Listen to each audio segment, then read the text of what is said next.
Oh dear. Another Friday, another joke. Hello, everybody, and welcome to the Digital Download, which is the longest running weekly business talk show on LinkedIn Live. Ooh. fantastic. I think I've almost got that. Almost. Yeah, but it's Rob's superpower, that is, isn't it? That's right. So, I'm not good at much, but the little things. We none of us even thought that, let alone said it, my friend.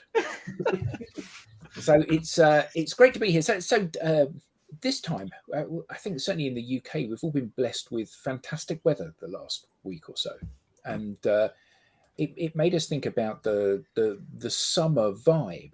We were having a chat earlier in the week, and we said, summer's here, kind of makes you feel good, doesn't it? Yeah. And then we thought, well, why does summer make you feel good? And I assume that it's because of all of the associated memories you have. So it's not just the fact the weather's nice and it's nice to go out and you feel the sun on your body and everything. It's the fact that you've got lots of associations with that. And when you look back, it's those associations that are the things that you remember. So when you think about your favorite movie, it isn't just how good was the movie. It's who did you see the movie with? Did you have a good time? Was the popcorn good? And all of that kind of thing. So when you have your conversations with your prospects and your clients, how do you make them feel about that? How do you make them look back on that moment, whether it was a good or a bad time? Do you make that enjoyable for them? Do you even give it any consideration? Because actually, oddly, I don't give that consideration. And Tim and I have, when we've spoken about when we speak at events, for example, we always say, rule number one is you have to entertain. But actually, do you do that in a one-to-one, in a more office-like environment? So what do we all think about that? Do we put entertainment at the top of our list of priorities when we're talking to people? Do we want to do introductions, or do we want to go right into it? Yeah, I'd forgotten about that. I mean, people just know us by now because we're the I know who I am. Business talk show. So, Rob, please introduce yourself. Good morning, good afternoon, and welcome from wherever you are. I'm Rob Durant, founder of Flywheel Results, just outside of Boston, Massachusetts. We help startups scale, and we are a proud DLA Ignite partner. Yes. Tim. My name's Tim Hughes. I'm the CEO and co-founder of DLA Ignite. I'm just back from Italy and I'm wearing a Ducati t-shirt. Yes. Nice. Jensen. Hi all, Jensen Abbott here at Supero. I'm a B2B social interactions and influence coach and also a happy and proud partner of DLA Ignite. Tracy. Hello, everyone. I am Tracy Borison, founder of TLB Coaching and Events, where we're all about optimizing sales and marketing processes and people.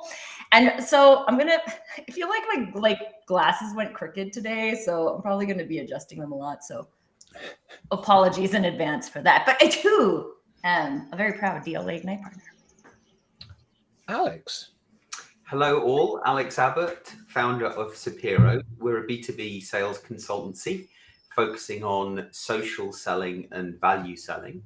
And I too am a proud DLA Ignite partner. And I'm Adam Gray. I'm also co-founder of DLA Ignite and Tim's business partner. And I guess I'm not a proud DLA Ignite partner because I'm not a partner. I'm just part of DLA Ignite. But I'm proud about it, and I'm proud to have you guys as partners. So back to the question. Thank you, Tracy. Back to the question. Do you even give it any thought about entertaining people? Entertaining? No, not entertaining for the sake of entertaining, but engaging and memorable and impactful and helpful. Helpful's a big one for me. I like to think of myself as a teacher, as a helper. So when I'm engaging with somebody in a conversation, whether it's me trying to sell them something or me just trying to meet them, I always am looking for, well, where's that opportunity to help? Yeah, I would say for me, I don't think about entertaining, but I also feel like when I think of entertaining, it looks like juggling. Like, I don't know why that is. Also, because I'm terrible at juggling, and my son thinks it's hilarious because I try to do it and drop balls all over the place. So to me, that's entertaining. I also have like a performance arts background, so like dance and things like that. To me, that's what feels performy. But when I have conversations with people, I'm not there to do that. I'm there to connect with them. And so like all of my activities are tied to listening to what they share and connect dots for them, connect them with me with similar stories. It's really just all about connection and creating. I don't even know that I have an intention per se of creating a memorable experience, but my goal is to be enough of myself so that if that is meaningful to someone, then they will remember. Yeah. I think that's a good standpoint for this. Yeah. I think for me, it's I've always tried to create what I consider to be a value exchange. So I do want the recipient to feel like they've come away from the conversation having learned something. In addition to the things that you were saying, Rob, about helping, and what you were saying, Tracy. But it's an interesting one. I think given the way things are going and how difficult we find it in business to stand out and look different and make an impact. I do think, entertaining and thinking about how we make other people feel is something. If there's going to be one thing I take away from this session today is consciously thinking about that some more.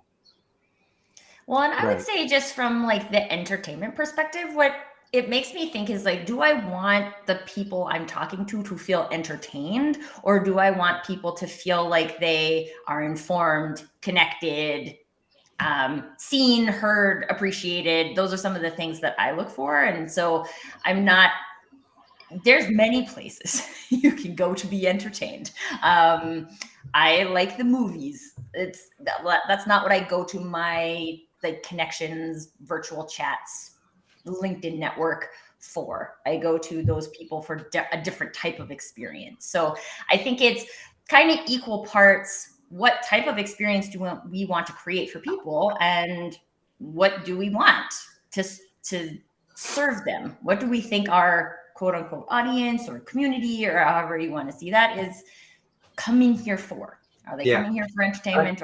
I guess we've got to define what entertainment means to each of us. So, given the topic of the discussion today about, films, one of my favorites is Moneyball, if you know it. Brad Pitt as a Major League Baseball coach compiles a team of, kind of past its, but recruiting them based on specific skills that when combined, they play better as a team. And so that was incredibly entertaining for me. But I think what I really enjoyed was the fact that there was a lot of thought behind and analysis behind how he recruited people and how he compiled that team to end up winning. But surely when you're having a conversation with somebody, or when you're presenting something, or you're at some kind of venue and you're addressing a person or a group of people, your expertise is sort of implicit, isn't it? That's what you're going there to talk about, and it's not so much about the fact that entertainment is instead of that, but more that it's additional to that. Because you think back to any event that you've been to, and the most memorable talks that you see at the event are the talks that make you laugh the hardest. Now, I'm not saying that humor is necessarily the same thing as entertainment, and I'm not saying that we should all try to be stand-up comedians, but the ones that really entertain you are the ones that are sticky, and the ones that have you sitting at the edge of your seat. And Robert said this, you want them awake. Yeah, That's the point. If you get somebody laughing or get them up on their feet, or you get them entertained. I want you all to stand on your head or rub your head and rub your stomach or whatever it is. It's kind of like a bit of fun, and that's the bit that opens the door to the learning or the message to become memorable, rather than just another person sharing a good idea. So I think part of the challenge is that there were two different contexts. You were talking about when you deliver a speech to an audience, and then you asked, how are you when you're talking with prospects? When I'm delivering a speech to an audience, it's a one-to-many, one-way exchange. When I'm speaking with a prospect, it's generally a one-to-one, two-way exchange. It's hard to be, it's inauthentic to me to be entertaining in that one-on-one exchange. I would much rather be inquisitive and curious and helpful. But I agree with the premise. When I am delivering to an audience, I absolutely do try to be entertaining. If I can get a laugh, even if it's a bit of self-depreciating humor, just to show them that I am human, I am trying to be my authentic self in that context, then absolutely, I find humor very helpful. Adam, getting some stick on your intro. I was just going to add. I think you can make any conversation entertaining if you kind of put three things into that conversation.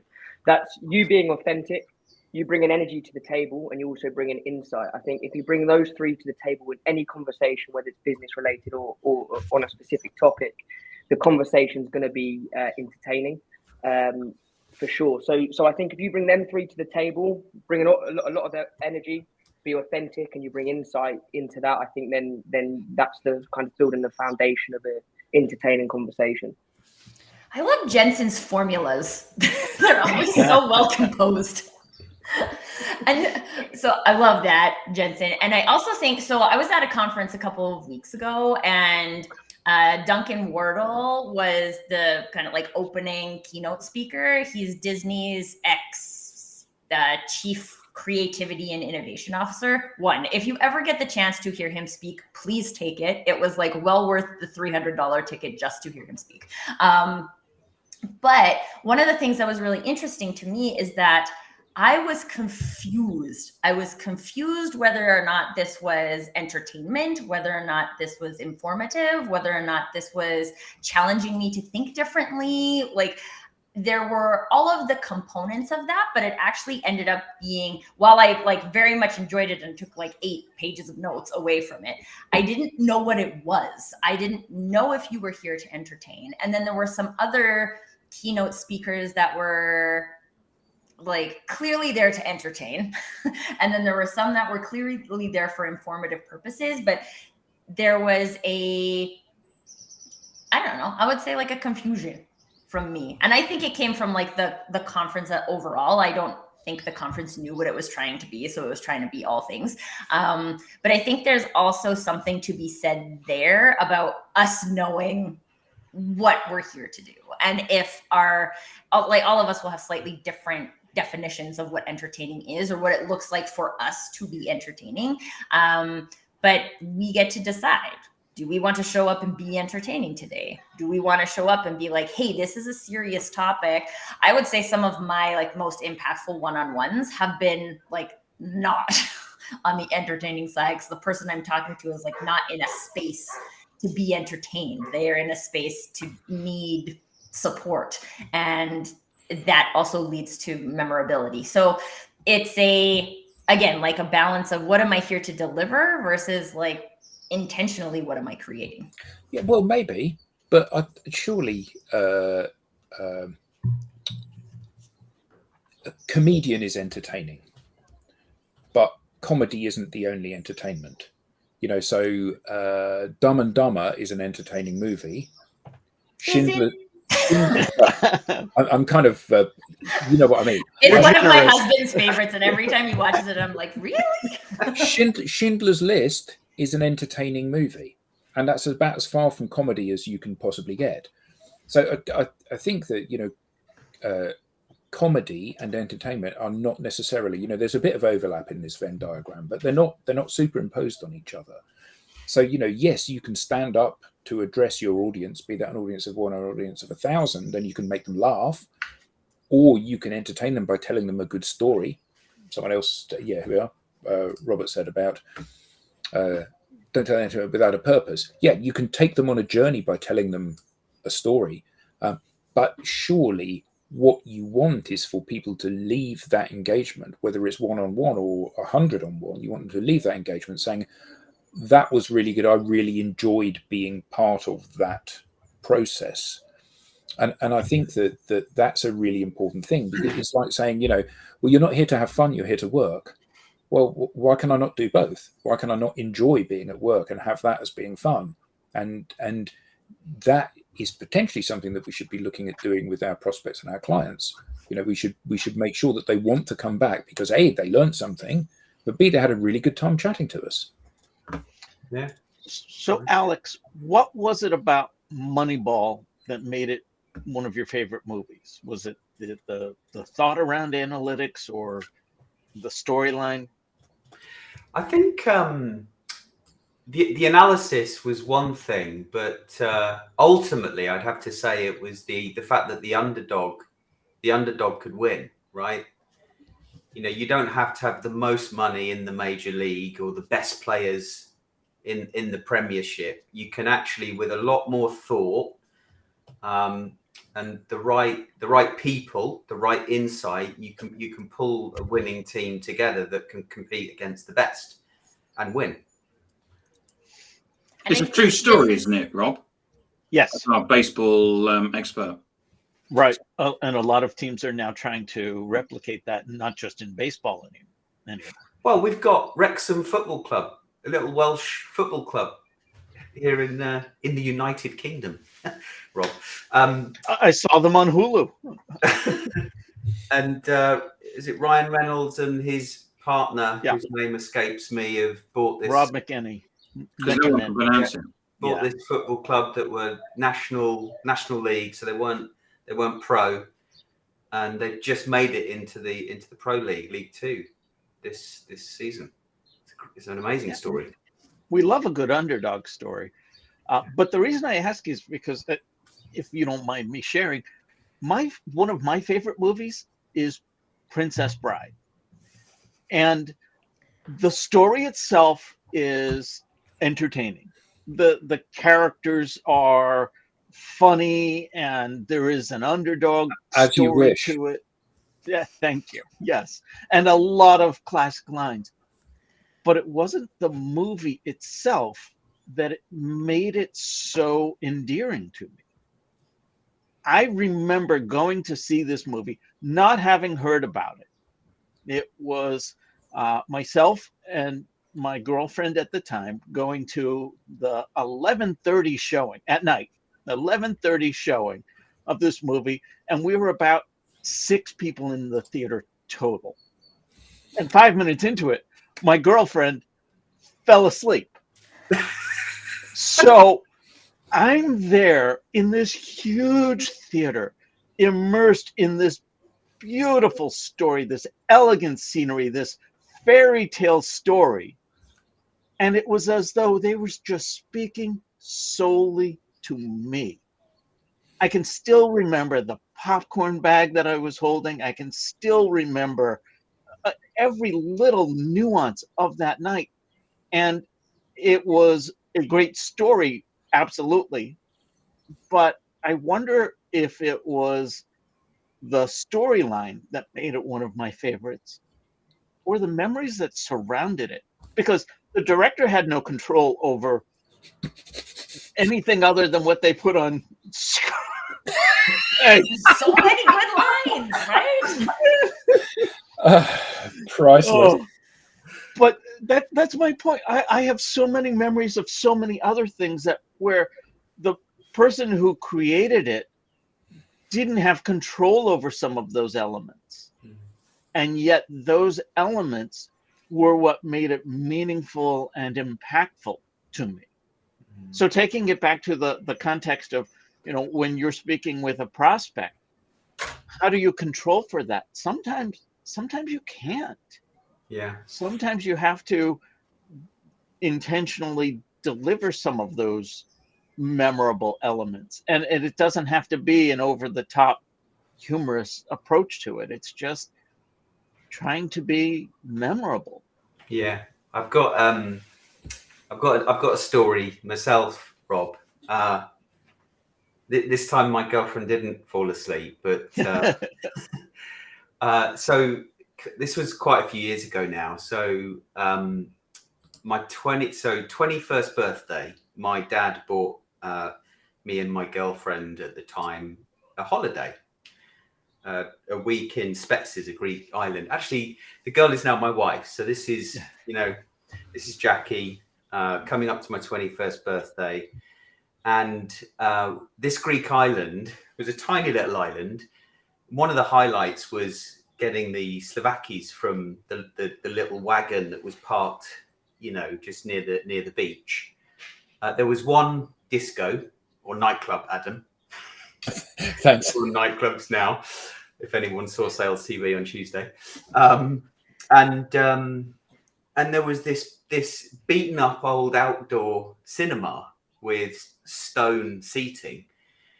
And we went to the cinema, sitting outside, thinking this is weird, and we watched Cool Runnings, if you've ever seen Oh, great film. Great film.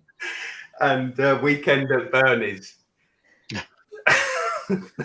which was great, but it's That more. was up for an Oscar, wasn't it? What, did they not have a copy of Dumb and Dumber? Yeah. But it's Different years they were nominated. It's all the years later when those films come back on telly, and then you can reminisce about that holiday that we had when we were kind of bootstrapping and had no money. I'm grateful that my dad sort of bought us that holiday for my 21st, and I had no money. Well, and I think that kind of speaks to what Rob said about like the people who were showing those movies that day had no idea that you were going to be in the audience that day and you were going to build those relationships with those movies. There's a element of chance really that happens in all of these scenarios. But if we go back to what Jensen said about authenticity, then if I think the moments we remember the most are moments where we were tapped into our authenticity. Like, what are the things that are important to us? Alex likes Moneyball because he likes the underdog story. Does everyone like the underdog story? Probably not, right? Or they prefer other things, right? I'm a big fan of Princess Bride myself. It's in my top 5. And I just feel like there's like, it hits on so many things. But for me too, I always find myself coming back to, especially when I watch movies or TV shows, things that are about personal branding. So, because that's something that is relevant to me, is authentic to me, that authentically matters to me. And so the thing that keeps coming to mind for me is Rudolph the Red-Nosed Reindeer, the like claymation one. and now it makes me sad because I have to work really hard to find it on TV now at Christmas, and I need it on like DVD or something to be old school. But like that show, to me, I always loved it before I even knew that I cared about personal branding. And I'm like, literally, this is a story about somebody who is different, who at the end of the day is like, I'm different and this is awesome, instead of I'm different and I should run away. And like, this is pretty much the narrative of my life. And so it's interesting now to look at those things and be like, oh, like I really connect with the things that are pieces of me. Yeah, Robert, there's a lot of movies, man. A lot of good movies. But Shawshank Redemption is also up there, and it's not even close to the same style of movie. Citizen Kane is the best movie of all time. But that said, so Alex, you went and saw Cool Runnings, and it was a particularly enjoyable film for you because you were with your girlfriend at the time, who later became your wife, and it was Also a lovely an underdog movie. Yeah, it was a lovely Saying. it was a lovely environment, and it was a lovely treat to be there. And subsequently, you watch the film 10 years later, and you realise it's not a very good film. So no, it's not a criticism of Cool Runnings. It's still a great film. Weekend and Bernie's. And Weekend, I mean, look, Andrew, it's a highly unappreciated film, Weekend and Bernie's. Says Yeah. Andrew. But the point is that that when you go back to revisit these things, you can't be in the same situation. You don't get that same sense of surprise. You don't get the same sense of joy. You don't, not necessarily with the same people. You're not feeling the same way. It's not in the same environment. So how does that translate to you have some sort of interaction with a prospect, and the prospect thinks, this is really good. I really like this guy, or girl. They made me laugh, or they really entertained me, or it was really factual, or whatever. And then they come to see you again. Either they book a call or they come to another event that you're speaking at, expecting more of the same, and they don't get it and they're disappointed. Does that happen? Oh, sure. Yeah. I would say, When I was in especially if you're not college- being authentic. When I was in college, there was a great T-shirt being sold on the campus, and I still remember it to this day, even years ago. Well, 12 years ago when you were at college. Yeah, something like that. You can always retake a class. You can never relive a party. That was Facts. brilliant. You can try and replicate it. Have the exact same people attend the party the following week. Have the exact same venue, the exact same everything. But that magic just doesn't reignite. It's different every time. Yeah. There's a few words that are coming to my mind as you ask that question, Adam. Things like inspirational, authentic, Jensen, you've mentioned, humble, intellectual connection. When you have that connection and then suddenly it's just you and them in the room, and you're having that back and forth. I think that's when there's the kind of like if there's a meeting of the minds, if we're thinking about a business meeting, or you've made someone really think about something, because they hadn't quite thought about it like that, challenge their thinking. So how do you replicate that? So you have your first meeting with somebody, and let's be honest, the first meeting we have with most people, we've got a fairly low expectation of how that person is going to be in the meeting, because the world teaches you that most people are a disappointment. So you enter the meeting expecting something quite mediocre, and you're blown away by how good that. How do you replicate that the second time? I don't think you can guarantee it, but you can certainly prepare for it. Okay, so what would your advice be about preparing for it so that somebody is equally impressed the second time as they were the first? Yeah, do your research. Do your research about them. If you know people that also know them, ask them about them. I think there's just again, there's some degree of I don't know how I want to say it, but permission that you need to give yourself in knowing that another person, even in your interaction, I can't control the other person. I can't control if they had a bad day. I can't control if they're hungry. I can't control, I'm a completely different person when I'm hungry, right? I can't control those things about the other person. And so if I go into any kind of interaction contributing what I can contribute today, which is different on any given day in any given interaction, being myself, saying what I believe in a kind way, right? These types of things that are just I consider it showing up and being yourself. I think the risk becomes lower. And I'm just thinking about, I show up and I do conversations like this. I have one-on-one conversations with people. I do my no pitch networking events, and I show up in a different capacity in each of those events. But I would guess that most people who have seen me in those different ones feel the same, That the feeling they get from being in a Tracy related event is there's like this Tracy fairy dust that exists. And that's me being me. And while I might, in one scenario, like when we have our conversations about community, I have lots to say about community. I run my own community. I have things I've learned. I have things that don't work. I have lots of things that can contribute. When we talk about AI, I have more questions and I'm curious to learn about other people's things. So I'm not showing up and being entertaining all the time. I'm not showing up and being entertaining at No Pitch Networking. I'm showing up and creating space for people to create connections. So I think there's this like separation between who we are being and what we are doing, and that memorable experience comes more from who we're being than what we're doing. Yes. Or not. would agree. Open to debate. No, I think you're completely right. As you were talking, I was thinking about so I love TED Talks, and I've watched hundreds and hundreds of TED Talks, and one of my favorites is the first 2 talks given by Sir Ken Robinson about education, and he's very entertaining and he's very funny, but there are some really hard-hitting points. So he does one of these TED Talks at the proper TED place in California. And then they invite him back to give a second talk, maybe 5 years later.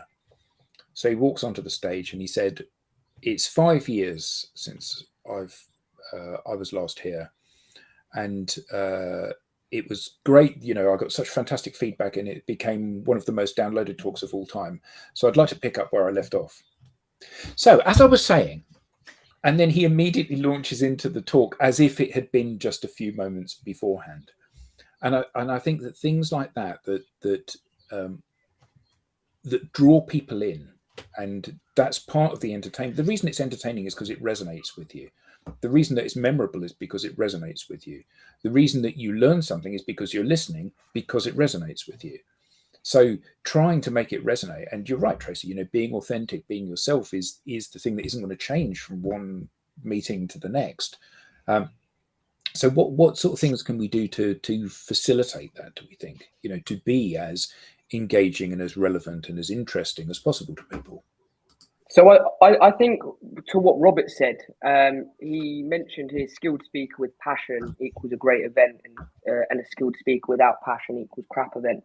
I think that also links to the energy. If you're bringing enough energy and passion into a conversation, you're going to build excitement with the individual. If they know what you're talking about, or if they're brand new to the topic, you're going to build that excitement. Because I'm sure if you were to go to a talk and someone's just going, "Hi, my name's Jensen," this. After a while, you're going to be like, "This is boring. There's no passion, there's no excitement." Whereas if someone kind of had that energy, the passion, and brought you into the conversation, you also have that shared sense of purpose as well. You feel like, "Oh, okay, yeah, I actually belong here. I should be here. This is something that I want to learn." So back to Robert's point, I think that's a great point with speaking with passion for sure. I think that's one way that it can help. I want to pick up on what Kevin M. had just posted. He said, "Listening to you all tell your stories, what speaks to me is the scenery. Imagining myself in your place, experiencing the same things, and immersing myself in the feelings that you felt when experiencing it." I remember listening to an audiobook last week. And when I got home, I wanted to look something up. I had the book itself, and I was thumbing through, and I knew I was on this chapter, but I didn't know what page it was. I could remember, I was at, I walk along the golf course. I was at this hole when this was spoken about. Flip back a few pages because it was a few holes earlier on the golf course that I was listening to that. So that's me relating the scenery, which is completely unrelated to the book, to what I'm now reading in that text. And that's what I was trying to convey earlier, where things that the creator did not intend or even know about have an influence on how we react to that. So back to the point about, well, how do we plan for that? How do we recreate that? You actually don't. You have to plan for the audience bringing their authentic selves to the experience as well. So that's where you have to, the less is more approach comes to mind. You have to have one concept in mind that you're trying to convey. And with that, I think you can replicate it even with a different audience, a different scene, and them bringing different elements to it. It's just keeping it simple, keeping it that one idea that you want to convey, whether it's a 30-minute speech or a 30-second introduction. Now, I don't know about the rest of the panel or indeed the people in the audience, but I'm still wrestling with the picture of Rob on the golf course myself. Not golfing, reading a book or listening to a book. Right. Well, one of the things that came up for me in what you just shared, Rob and Jensen, and what you were sharing as well, is that I think there's like a personality alignment piece of this too, right? So like, I don't know that every other single person who listened to Duncan Wardle speak had the same relationship that I did, right? Like my immediate reaction was like, I need to know this guy. Let's connect on LinkedIn. We need to be friends. Like, how come we don't know each other already? And luckily he accepted my LinkedIn connection, which was very exciting for me. But I don't know that everyone else had that experience. We were aligned. We were aligned in an enthusiasm way. We were aligned in the importance of his conversation way. We were aligned in like, he made us get up and talk to the people next to us. I'm down with that, right? Like, that's fun for me. So like, how he did it is how I like things to be done. There was another keynote about the metaverse, which I was super excited to go to because I wanted to learn more about it. And I like almost fell asleep. Because it was so technical and it was very like, I'm sure there was some great information there. There were some people who were just like writing mad notes, like really enjoying that style of presentation. And I couldn't get through to me at all. Like it just, all of it went over my head. And that doesn't make it a bad presentation. That makes it a bad presentation for me. And I think one of the other important things here when we talk about authenticity is that if Duncan Wardle had shown up to do a metaverse presentation, I might have picked up more things about the metaverse because the way he does things is more aligned with how I consume information. See, I can't even remember the guy, and I'm pretty sure he's famous for metaverse something. Like, I don't know what he was talking about, but that doesn't mean that he wasn't meaningful to his people. So I also think it's important to tap into that authenticity of us, knowing that we're going to resonate with some people, we're going to be memorable for some people, and we're going to be completely irrelevant to some people. And it's not about entertaining all people or informing all people or connecting with all people. It's about connecting, informing, being memorable for our people. So on that point as well, Tracy, is so when I think it was Adam asked the question of what's your favorite movie, to kind of do a bit of research on that for today. I always used to struggle with actors and when they would play one role in one movie and then they would change role in a different movie, because I always got bought into the fact that actor, that's them as a person. So I'd sit there and be like, oh, I don't like that person, I don't like that actor, oh, they're a bad character. But the movie that I picked for being my favorite was actually The Mummy with Brendan Fraser. And the reason for that was, well, there's a number of reasons. Is all of my childhood movies seem to have starred him. So like, I think it's George of the Jungle, you've got The Mummy, there's a couple, Looney Tunes, again, a brilliant movie.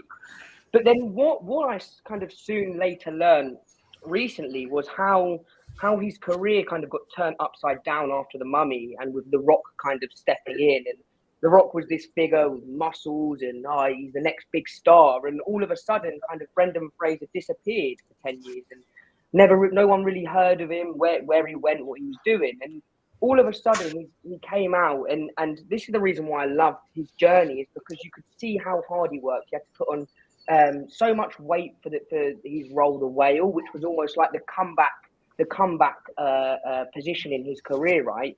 And just to see how happy he was that people could see how hard he worked at the premiere was, for me, it was kind of like oh, well done, mate. I could really connect on that. But it's that kind of cements my favorite movies. It's also the actors that play, and can you connect with that actor?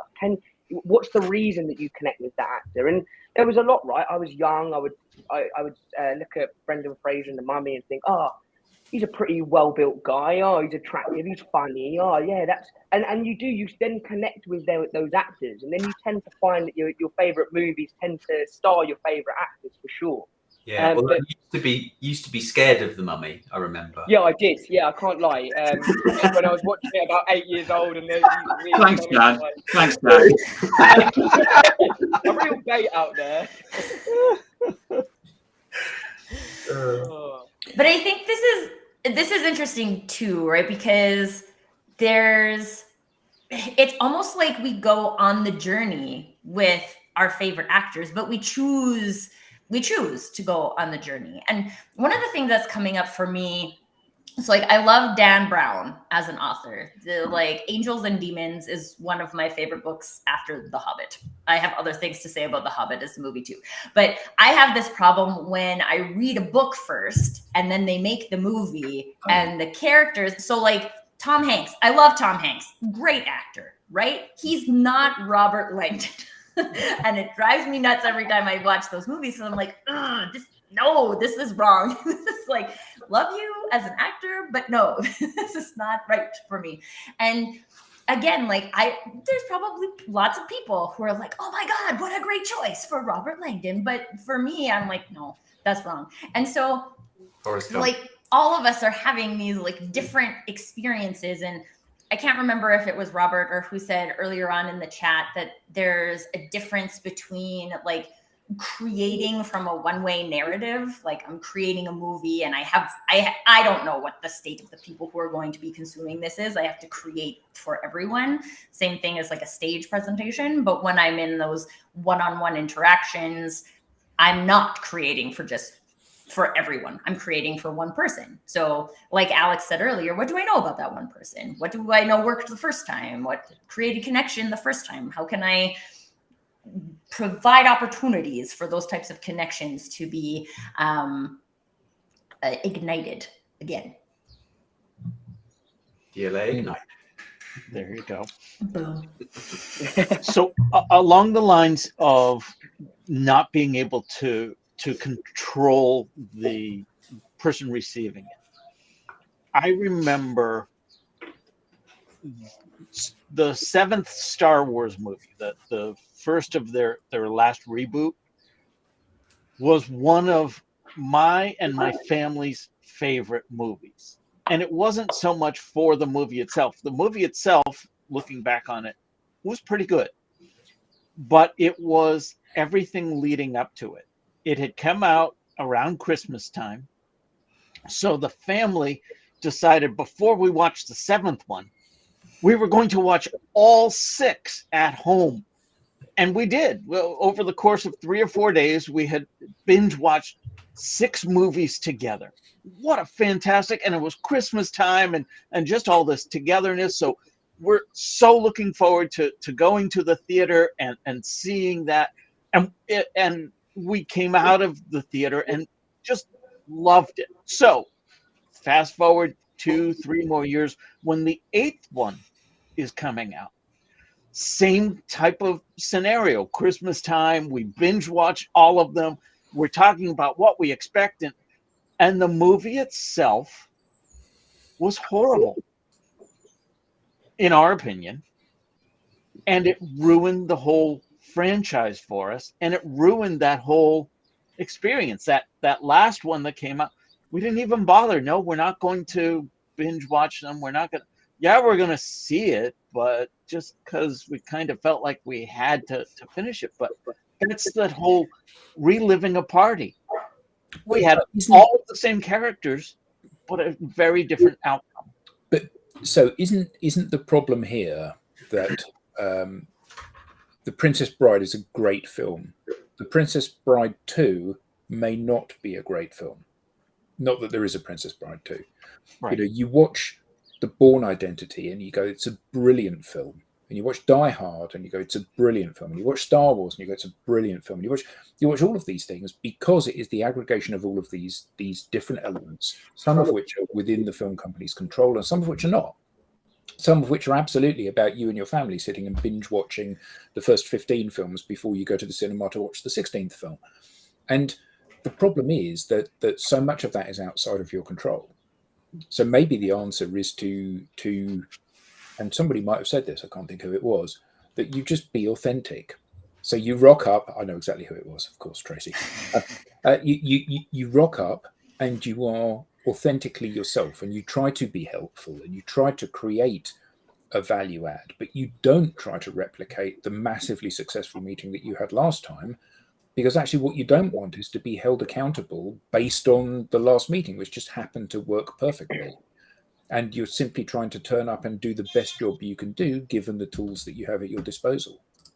So then, Adam, would you say then it would be good to be able to adapt to the different scenarios, right? Because if you are just going to be genuine and authentic and you can't control how the other person, I don't know how their mood or attitude may be, but being able to adapt to that person to then change the way that you can communicate, would you say then that would be the best piece of advice, maybe? Yeah. So Tim and I have been on calls with people where we've known the people quite well, and the people are very proud, confident, tough people. And then sometimes you come to calls with those very same people and they're not. The situation is they're under a huge amount of pressure, or something isn't panning out as they thought it was going to pan out. And you have to interact with them in a very different way to how you normally would. Yeah. Whereas perhaps, sometimes the conversation with them will be very much of yes, no, tug your forelock, and I'm going to be very subservient. And sometimes actually they're not in a place where that's going to work. Yeah. And maybe the answer is to take each of those interactions and each of those meetings and each of those engagements on an engagement by engagement basis. Sometimes we're all in a good mood. Sometimes we're feeling very positive, and sometimes we're not. And actually, as the person that is the vendor in that situation, you want to make sure that you are being not just the helpful, educational, supportive person, but the person that you need to be to help the buyer through the process. Yeah. And sometimes that will be metaphorically putting an arm around their shoulders and just giving them a hug and saying, it's going to be okay. This is all right. Equally, you can help set things up, Jensen, in terms of, helping to prepare ahead of the meeting, setting an agenda, perhaps having a call with that individual prior to the actual meeting. Yeah. And I think that the challenge that we all have is that increasingly we're cramming more and more stuff into our day, and all of these things take time, don't they? And sometimes that's time where you actually have to invest time in doing something. I've got my first call with Rob today, therefore I need to look at Rob's profile, look at some of Rob's posts, see where Rob's at, see what he's talking about, so I can empathize with Rob and be at least educated and understanding of what it is that he does. But equally, sometimes that is for 10 minutes before the call. I need to turn the lights off and I need to lie back with my arms folded and meditate in order to get myself in a headspace where I can be reactive to what goes on in the moment. Yeah. And actually, all of this stuff takes time.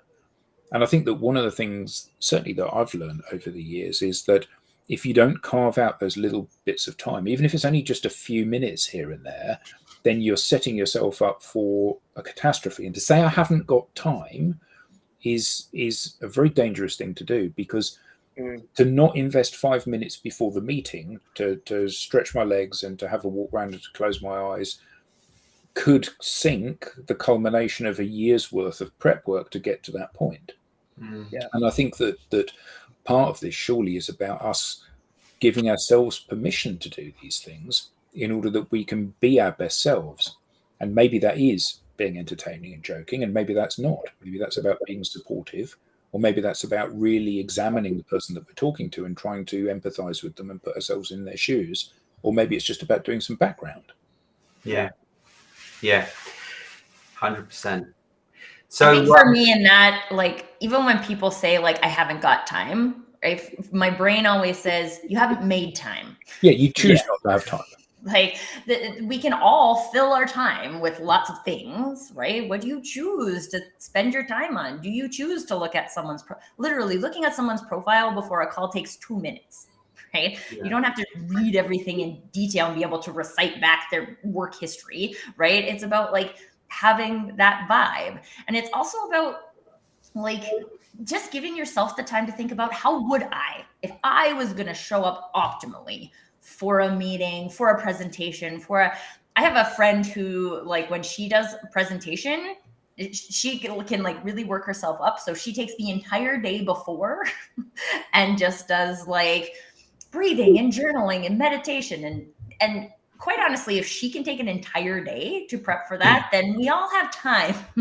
So it's more, I think it's about asking ourselves that question. What could allow me to optimally show up? What kind of energy do I want to bring to this meeting? And if I'm not feeling it, then what are the things that I do that can get me into that vibe? I was talking to a client yesterday, and she was like, sometimes I just don't feel inspired to write content. And then I'm like, I'll write an advocacy post. And then I don't know, of course, because you don't know that you're feeling like an advocate today.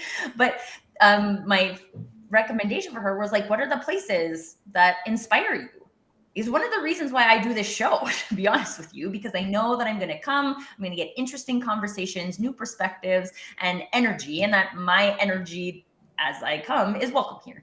and spending time with really cool people. Yeah. You're here for the free swag. Yeah, it's been a long time since we got free swag, guys. Just saying. Anyway, but all of us have those different things that drive energy for us. Maybe it is yoga or breathing. Maybe it's having, like, I was sick earlier this week, and I got back into my like coffee chats yesterday, and I was like, oh, I need these. Like, I literally need conversations with new people to drive my energy. That's a thing that drives my energy. It might be a thing that sucks your energy. It's just important to pay attention to the things that drive your energy and say, like, if I want to come energized to this presentation or LinkedIn Live or client call, what do I need to do to get my best self ready for that? Yeah, but also part of it is just about acknowledging that if you sit around and wait for inspiration, you might be sitting around for a long time. Yeah. So, I'm going to write a post today. Sometimes the post flows. Sometimes the post doesn't flow. Sometimes I have to work at it. I'm going to come to a call or a live or a face-to-face meeting with someone or speak at an event. And sometimes I'm going to be absolutely up for it, and sometimes I'm not. But actually, that's the point of being a grown-up, isn't it? Is that sometimes you've got to do things that you don't want to do or you're not quite in the mood for. And actually, further to your point, Tracy, sometimes it's very easy to give yourself permission not to do something. And then when eventually you have to go back and do it, all of a sudden you go, do you know, I've really missed this. So if we don't do a live one week for whatever reason, when we're coming to it the next week, I feel really keyed up and like, oh yeah, I'm really looking forward to this. And the same with writing a post. Sometimes I'll sit down and I'll write a post and I'll go, oh, I really enjoyed that. And often, I had a conversation with Alex yesterday, and I said, I'm going to write a post about this. And then I immediately wrote a post about it. And actually, sometimes those things just drop out of the air into your laps, and sometimes they don't. But you have to just do it. I don't feel like going to work today. I'm sorry, this isn't primary school. I did do that once, and I will say it was like the best day. Yeah, I went to the office and I looked at my computer and I was like, nope. It was Tracy Burrison's day off. Yeah. on your point as well, Tracy, when people say, I don't have time, and you said, oh, it's because you haven't made time. I saw a really cool video actually. And it was, if I gave you £1,440 every day, and I said at the end of the day that £1,440 you would make sure you would spend that full £1,440. So then why is that different with time? Because you get 1,440 minutes. So why do we not make sure that we use those minutes up in the best way possible? Because when the new day comes, the 1,440 minutes reset. And that really kind of stuck to me and thought, actually, yeah, how many times do we sit here and it's 1 o'clock and we go, no, that's enough now. Instead of actually going, my minutes is now at 400 minutes and I've got 400 minutes left of the day to get something done and planned.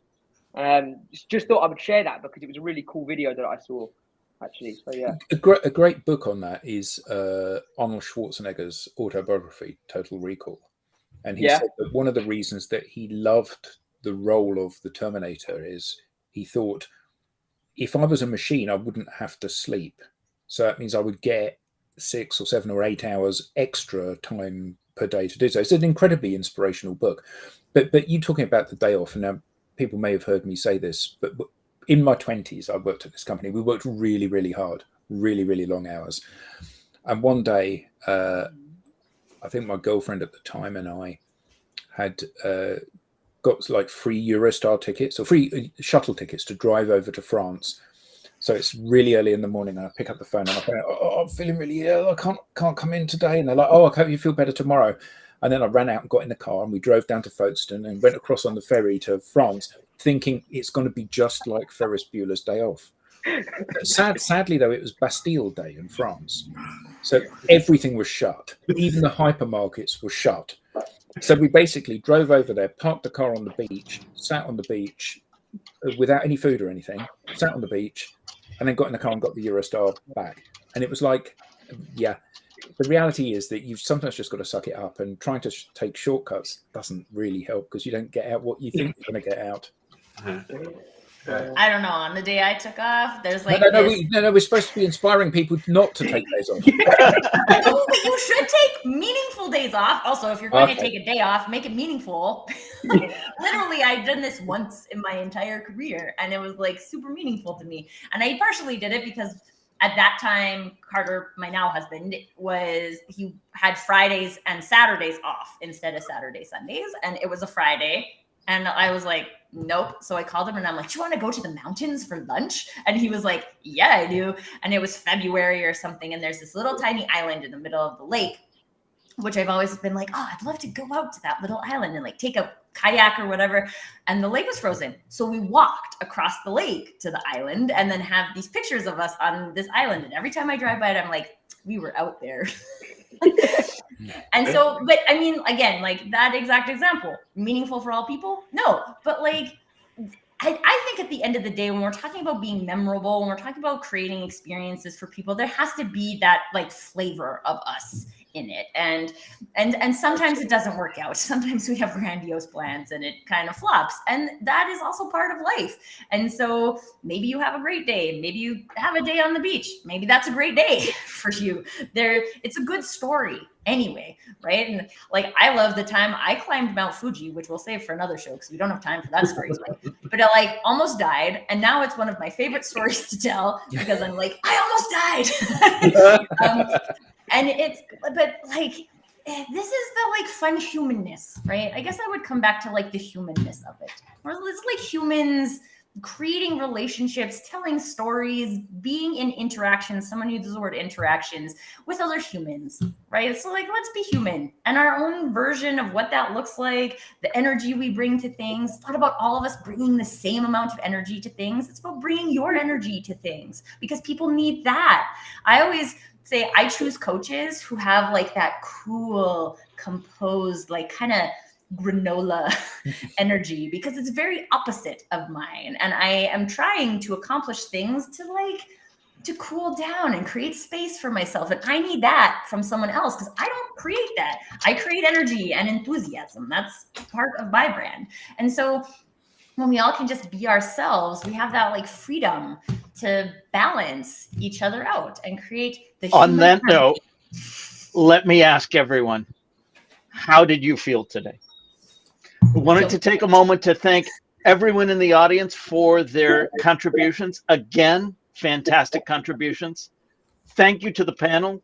And whether today was memorable for good reasons or bad, we don't want to hear it. We were memorable. I do want to share this, though. If you have something to say, if you would like to be a part of one of these episodes, please join us. digitaldownload.live. Be our guest. Fill out that form. Let us hear from you. We would love to have you on one of these days. Tim, Be our Adam, guest. Jensen, Beauty and Tracy, Beast. Alex, thank you very much. I think we've been cut off by LinkedIn already, but goodbye, everyone.